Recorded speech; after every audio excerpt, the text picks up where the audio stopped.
ఇవాళ మరదలు sweet చేసినట్టుంది. అబ్బోయ్ sweet అంటే నాకు చాలా ఇష్టం.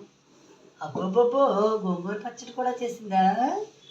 అయ్యి వేరు పిల్ల నాకు ఇష్టమని పాపం చేసినట్టుంది. వదినా గోంగూర పచ్చడి. వదినా ఓయ్ భోజనం టైం అవుతుంది, భోజనానికి రావా? నేనే ఒంటింట్లోనే ఉన్నానే. అబ్బో నువ్వేం వచ్చేసావేంటి? చేస్తున్నావు అని చూస్తున్నాను. ఆహా, ఇదేమిటి ఏం పెట్టను వదినా అంది.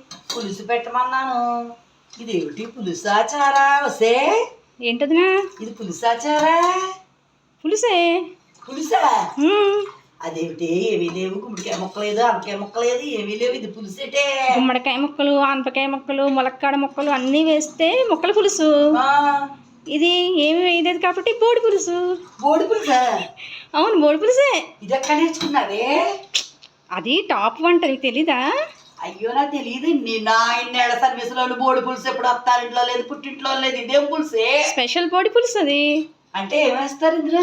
ఏమి వేయరు, చింతపండు, బెల్లం, ఉప్పు, పసుపు వేసి మరిగించేయడం, మేము పోపు పెట్టేయడమే, అదే బోడి పులుసు. మరి దీన్ని చారు అంటారేమో కదా అవన్నీ వేసుకుంటే. బోడి పులుసు వదినా.